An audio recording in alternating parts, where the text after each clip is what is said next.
I just drove the car for just about 5 minutes to get things warmed up. I like to warm things up because the hot oil that's been circulated through the engine for a few minutes has impurities, particulates, nastiness in it, and I want all that stuff to come out with the oil. I'm just going to undo the filler cap here real quick, just to let air in as I'm draining oil out. Got my gloves. So the downside of this, having just driven the car, is that I'm dealing with some hot oil that's dangerous. Please don't try this at home. My usual disclaimer, I am not telling you how to do this. I'm telling you how it can be done so that you know what your shop is doing. But there's all sorts of stuff that goes into, for instance, hopefully you can see my car is up on ramps. There are all sorts of safety considerations that go into that. As I said, I've been doing this for 20 years. So I know a thing or two about how not to get hurt. So don't try this at home.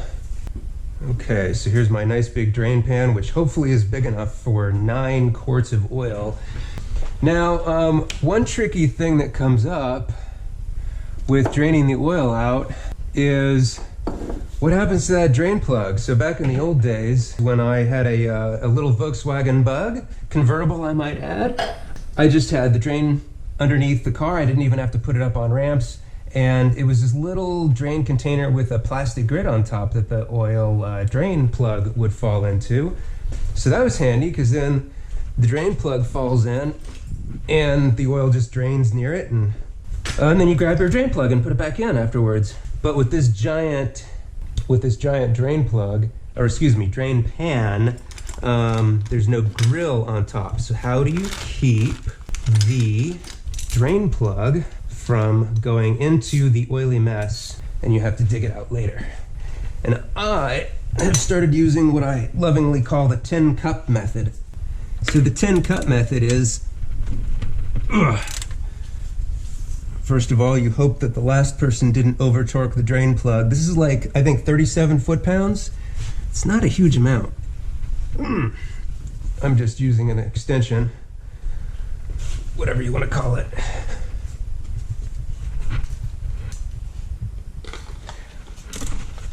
Because there's no reason to bust a gut taking this thing off. And in fact, I kind of don't want to like jerk it and, you know, put my foot on the engine and push on it.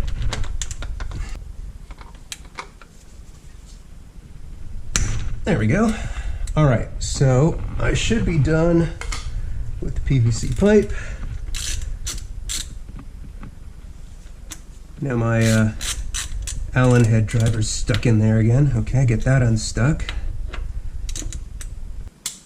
So there's something I'm going to order as a new drain plug because somebody's been torquing this too tight and stripping out the Allen driver, making this a lot more difficult than it needs to be. Yeah, see, this is why I leave a couple hours. All right, so I don't know if you can see with that grainy ass image, but I can actually move this bolt just with the butt of the wrench. So what I'm gonna do is I'm gonna stick the tin cup under here and just kind of nudge this bolt.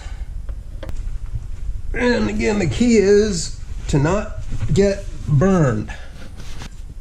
Come on, tin cup method, don't fail me now. And there we go. Hope you guys saw that. Tin cup method.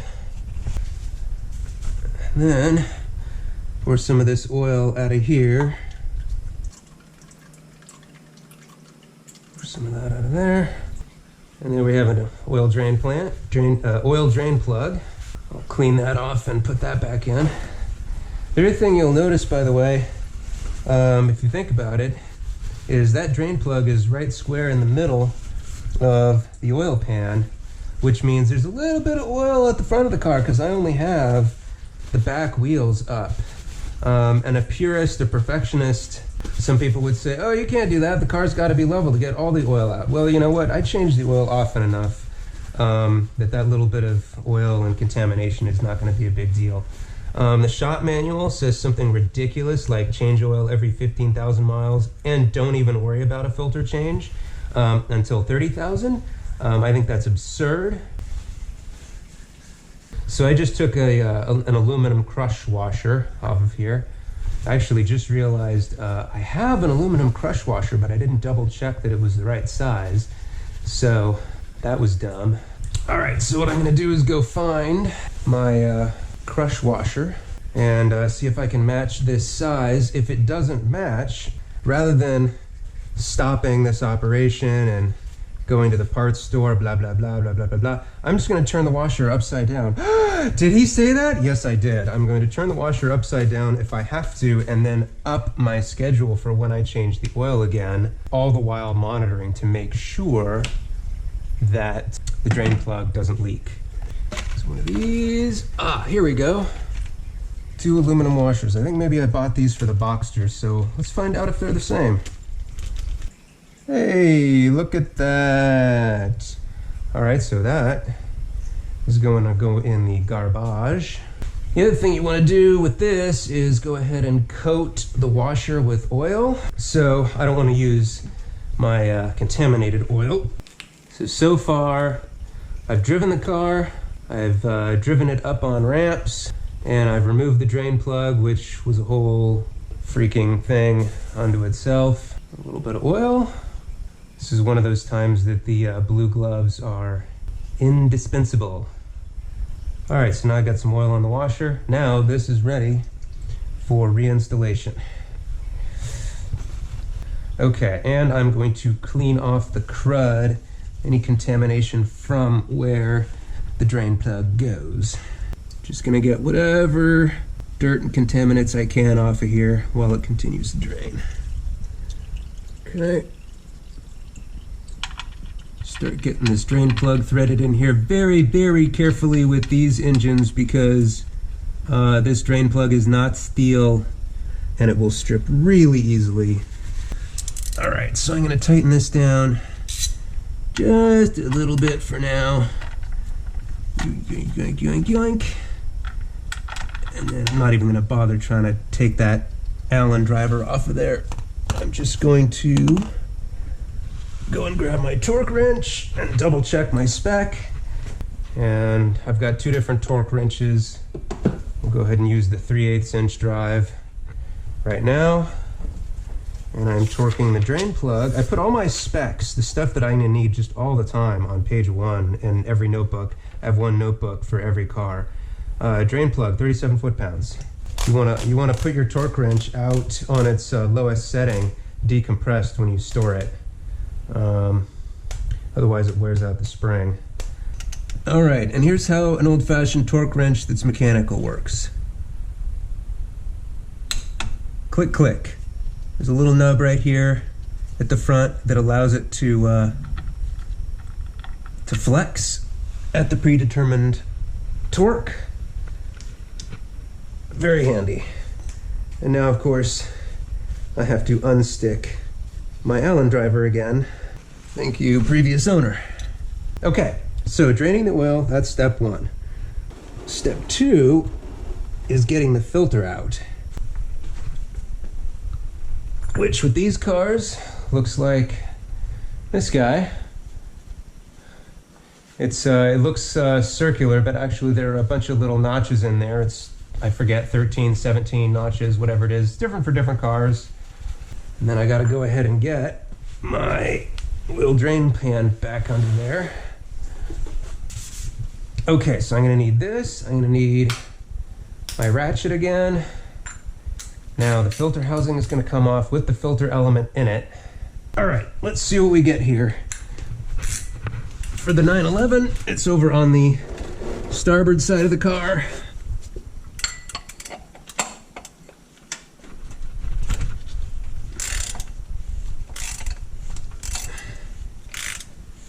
Starts out pretty tight to undo because I'm unscrewing an O-ring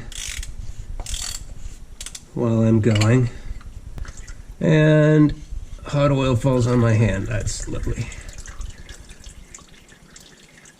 But fortunately, the oil has cooled quite a bit.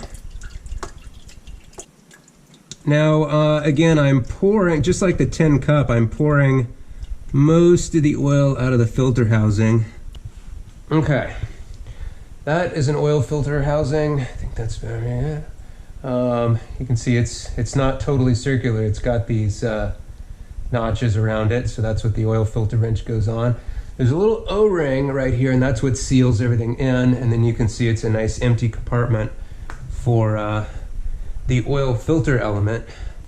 And now I'm pouring out the rest of the oil into my tin cup. I'm doing this instead of pouring it out in the great big green tub because there's a little, there's no way I can show it on camera, but there's a little sort of knob at the bottom that sometimes comes out of the oil filter housing.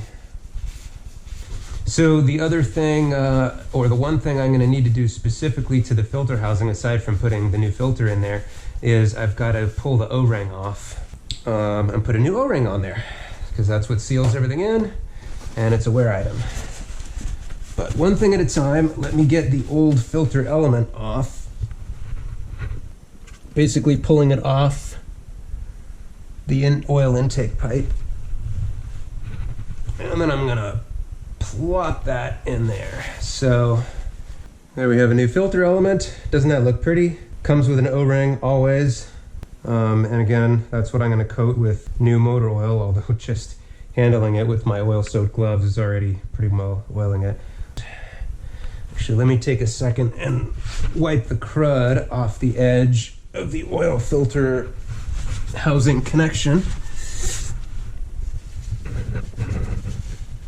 I'm going to go around the outside edge, and with a new spot on the paper towel, go around the inside part, and with a new spot on the paper towel, just wipe the crud off the oil pickup. So, you know, it's kind of hard to see the O-ring being separate from the rest of the oil filter housing, but there it is. Hopefully you can see that coming off of there, and that definitely goes in the trash so I don't get that mixed up. So that again I can get a little fingertip full of new motor oil and just kind of run it around. Just got a little oil on my finger, my gloved finger, so I don't get contaminants on my skin. Run that around, and then that goes back on the housing. Oh, snap, snap, snap. There it is. It's a little looser than I'm used to, but so that aspect is ready. And then this is always a tough one. Sometimes it works better to put the filter into the filter housing. Sometimes it works better to put the filter up onto the pickup tube. So what I'm going to do is I'm going to grab the filter element and I'm going to actually just put it on the pickup tube first. The danger with this is dropping it into the drain bucket, which is really shitty. Okay, so now I've got this started a little bit on the pickup tube.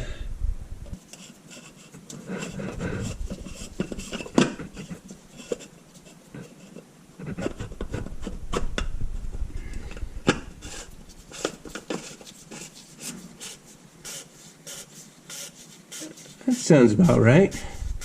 I think I'm hearing the oil filter go on there nice and square.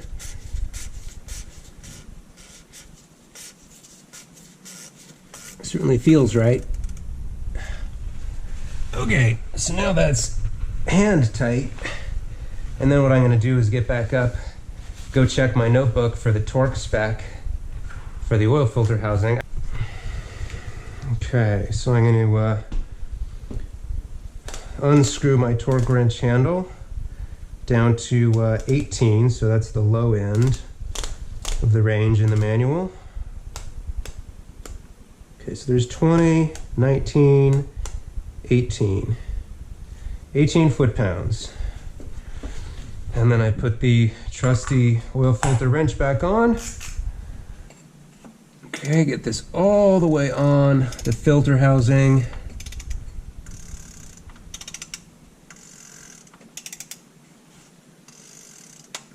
And now I'm just, all I'm doing is screwing the O-ring on further into the engine. Not really. Oh, there we go. Now I'm starting to tighten. Boom, boom. 18 foot-pounds, not that much. So I'm definitely, I would not be doing only 15 because that would be really not that much. Okay, grab one more piece of paper towel, wipe things down a little bit better, and then I'm going to be done with all the worst of it on the bottom side of the car. Filter housing is relatively clean. Wipe off below the drain plug, which I think is important because I want to know if this is seeping in the future. All right, so there's my oil fill. Okay, so what did I say? 9 quarts. So I know I'm going to use one of these cans, one of these jugs completely because they're 5 US quarts. Take one of these jugs and another paper towel in my hand. I know I'm using a lot of paper towels, but it's better than having oil all over the place and out of control. All right, and hopefully I can do this with a minimum of drippage. Okay, there's 5 quarts. So I spilt probably not even a half a teaspoon all over the air filter box. Not too terribly bad. Okay, now I'm going to take my empty jug and set it down on my cardboard. I'm going to take my full jug and I am going to pour only, or maybe 2 more. That'll get me up to 7, and then I'll check the dipstick and see if I'm getting close. So what this allows me to do, right, is take a jug that's only got a couple of quarts in it and pour all of it into the fill tube. Instead of having to take a full jug, which is heavy and difficult to pour, and trying to only get 2 quarts out of it. Now I've got exactly 2 quarts I can pour in all at once. Starting to overflow, getting close, so I better slow down, which again is a lot easier with only a couple of quarts in the jug. I like to give the oil a minute to sort of disperse in there before I check the dipstick. So I clean up a few other things as I'm able. All right, let's see what we got. The engine's cold, so this isn't going to be exact, but you know, it's just a start. All right, so now I'm up to 7 quarts. It might still not show up on the dipstick because again, the manual says 9.25 quarts, but I almost always seem to not drain as much oil as the manual says. It could be wrong, but it looks like it's reading full, which could be partly because the car is on ramp, so it's not level, and could be because the engine's not warm. But it is pretty much reading full. So at this point, what I like to do is go ahead and check once more for leaks. And then I'm going to turn on the engine for a minute and pull the car off the ramps. So that'll be kind of a twofer, right? I'll warm up the engine a little bit and I'll pull the car off the ramps, and that'll give me a more accurate reading.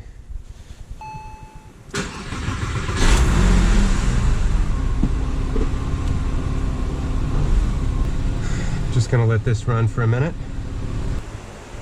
All right, so I'm gonna let that sit for another minute or two while the oil finds its way into a settling point.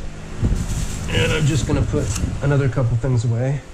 I basically just, ran the engine, let it idle for a bit, rev the engine a little bit, just to kind of get things warm. I keep everything clean. And when you're done with your torque wrench, unlock it and unscrew the handle pretty much all the way, or nearly all the way. Putting this guy off. So, I'm not wasting any time. I'm doing stuff that I want to be doing during the oil change procedure anyway. And speaking of oil, the manual calls for 040 or 540. But a lot of people use, and there are lots of articles and YouTube videos about weights of oil It's basically the thickness, viscosity. Viscosity is resistance to flow. A lot of people use a thicker oil in high mileage engines. I think that 2050 is what's in here. The 040 is going to be a little bit thinner. So I might end up, you know, let's say burning a little bit more oil. So if I perceive that I'm burning a bunch of oil, then I'll go ahead and do another oil change and switch to 2050, like the last owner did. And if I was going to autocross this car, then I would definitely up it to 2050, higher temperature, thicker oil. Okay, so see now, interestingly enough, even though it was showing full before on level ground with a hot engine, I get almost no oil on the dipstick, which means a quart low, right? Which is fine for sitting here in the garage and idling for a minute. But let's go ahead and get that quart added. And once again, what I'm going to do is I'm going to do what I did before and just put a quart of oil in the empty jug, right? Because it's really hard to like see how much oil you're putting into an engine while you're pouring it. Not to mention if you have a full jug, it's just hard to handle. Hard to keep from spilling it. So if I know I'm just gonna add a quart, I pour the quart in the other bottle first. So that's gonna be my 8th quart. Bloop, bloop, bloop. Go ahead and dump all this in. And since the engine is hot, actually, this is where leaks can start. So again, while I'm waiting this 1 minute or so, I'm just gonna see if I can peek under here a little bit and make sure I'm not getting any leaks. Yeah, so the oil drain plug is moist, but I think that's just because there's always a little bit of oil hanging out right around where that seals up. So I'm just gonna wipe it clean and see what happens the next time I drive it. Pull this out. Looks like I'm still halfway between the high and the low mark, which means I would be a pint low. Let's see what that does. Because guess what? If you overfill it, there's not really an easy way to deal with that I've found. I think one time I undid the drain plug a little bit just so that it would drip into a drain pan overnight. Well, the drain plug came out about 5 minutes later. Plop. So that didn't turn out to be a great idea. I've also tried pulling the drain plug to let out some of the oil and then shoving the drain plug back in. Well, guess what? There's a lot of force to that oil. And I ended up splashing oil everywhere. So my lesson was, do not under any circumstances overfill. It should be pretty darn close. In fact, I'm 90% sure I'm not going to have to touch the oil level again. It already pretty much shows full. Let me go ahead and double check by drying this off as usual. So it's just a hair below the top notch. We're done. Thank you for flying with Burke's Bugs. This car is now ready for a road trip.